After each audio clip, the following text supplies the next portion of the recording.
Hello friends, how are you? I hope you are very nice. चलिए हम अपना study start करते हैं। आज की इस वीडियो में हम पार्ट अपना हेड है जिसका पार्ट 13 पढ़ेंगे, जिसमें व्हाट यू हैव लर्न को पढ़ेंगे। इसमें आपने इस पूरे लेसन में क्या क्या पढ़ा है इसके बारे में बताया गया है। चलिए हम फर्स्ट पॉइंट को देखते हैं। यहाँ पे फर्स्ट पॉइंट में देखिए क्या बताया गया यहाँ पे, our sense of touch is not always available guide to the degree of hotness and of an object.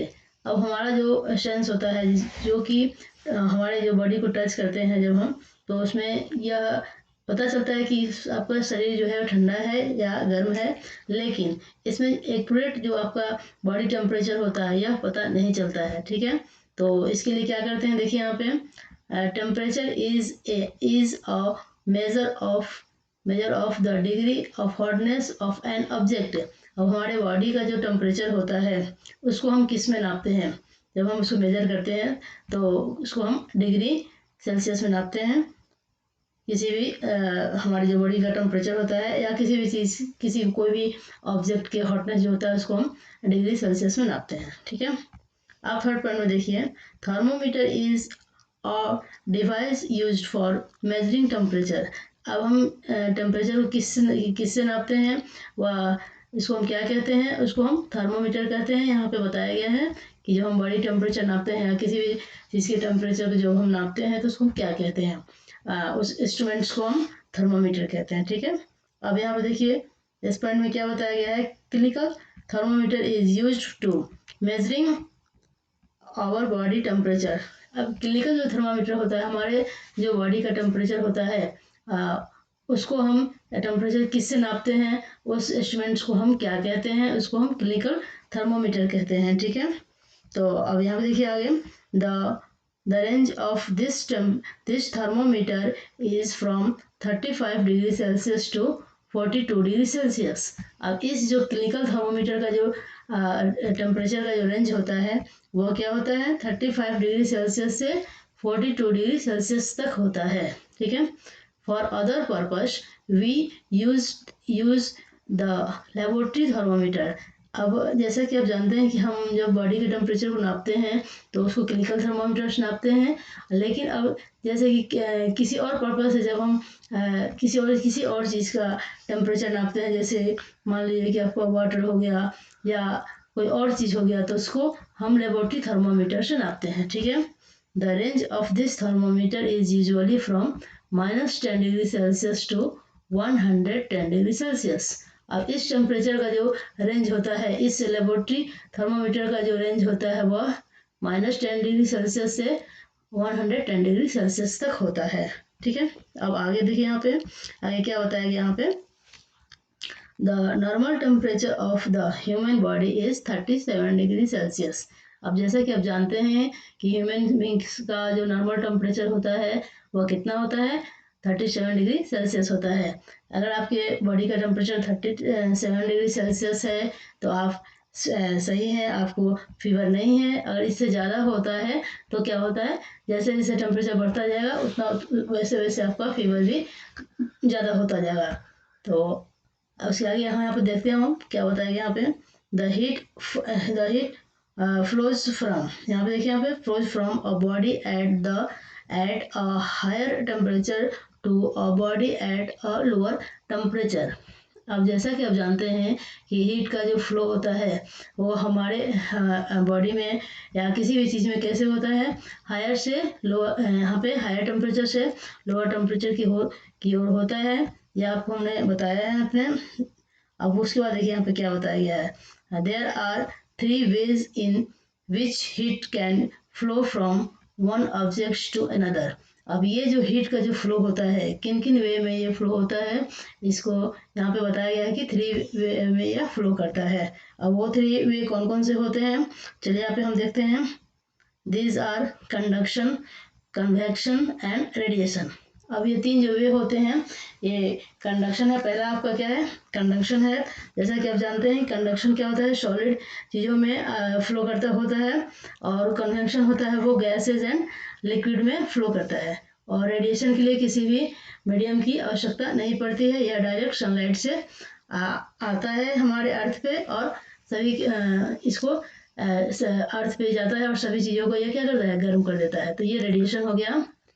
और उसके बाद देखिए अब यहाँ पे देखते हैं इन सॉलिड। अब यहाँ पे ये पॉइंट बताया गया है कि in solid generally the heat is transfer by conduction.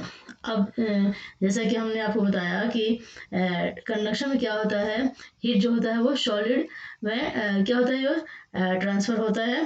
देखिए हमें बताया गया है इस सॉलिड में, जैसे मान लीजिए कोई यूटेंसिल हो गया, यूटेंसिल जब गर्म होता है तो क्या होता है, इसमें यह गर्म हो जाता है। ये किस कारण से होता है, कंडक्शन के कारण से होता है, ठीक है।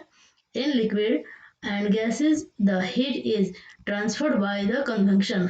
अब जैसा कि हमने आपको बताया है कि जो लिक्विड में या गैसेज में जो हीट जो ट्रांसफर होता है उस प्रोसेस को हम क्या कहते हैं, यहाँ पे देखिए बताया गया, यहाँ पे ट्रांसफर को यहाँ पे क्या करते हैं अपन, कन्वेंशन कहते हैं, ठीक है।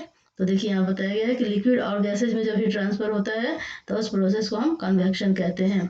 अब यहाँ पे देखिए no medium is required for transfer of heat by radiation. अब हमने आपको बताया था कि रेडिएशन में क्या होता है, किसी भी मीडियम की आवश्यकता नहीं होती है हीट को ट्रांसफर होने में, या डायरेक्ट सनलाइट के रेज से ट्रांसफर हो जाता है, ठीक है।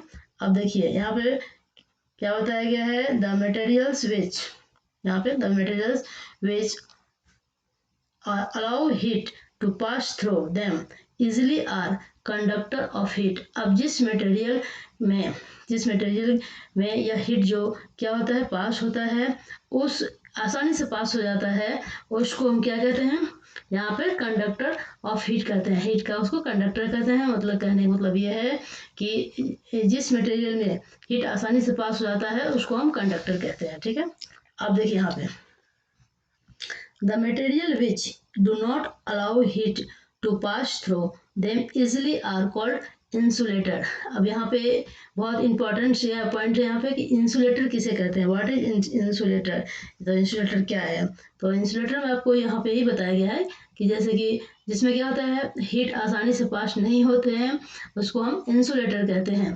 तो इंसुलेटर में आपको जैसे कि हमने पढ़ाया भी है, इसमें क्या होते हैं, इसमें हीट पास नहीं होते हैं। जैसे आपका वुड हो गया, प्लास्टिक हो गया, नॉन मेटल्स हो गए, ये सब सारे क्या होते हैं, इंसुलेटर होते हैं, ठीक है।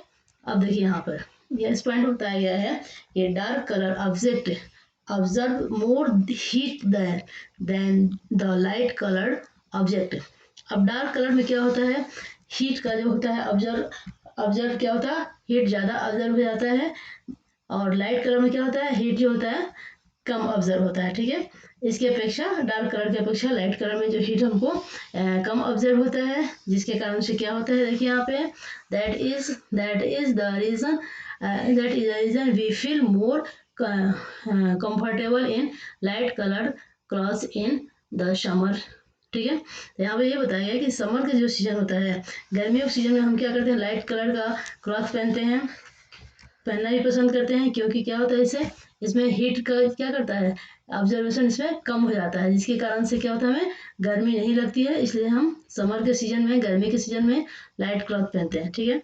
अब यहाँ पे देखिए क्या बताया गया है, वुलन क्लॉथ्स के अस वार्म ड्यूरिंग विंटर। अब वुलन क्लॉथ जो होता है ठंडी के समय में, विंटर सीजन में हम वुलन क्लॉथ को पहनते हैं। क्यों, it is so because wool is a poor conductor of heat.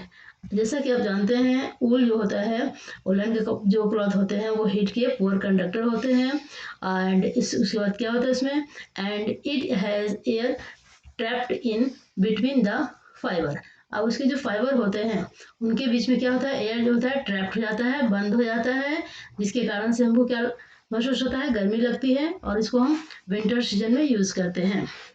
तो फ्रेंड्स हमने ये इसमें व्हाट वी हैव लर्न में यही देखा कि किस किस तरह से हमको कपड़े पहनना चाहिए, किन किन सीजन में पहनना चाहिए, और हीट का ट्रांसफ़र कैसे कैसे होता है, किन किन वेज में होता है, इन सारी चीज़ों को हमने पढ़ा। अब इसके आगे नेक्स्ट देखते हैं, नेक्स्ट वीडियो में इसके आगे हम इसको क्वेश्चन आंसर को सॉल्व करेंगे, ठीक है friends. Okay friends, thank you friends, bye.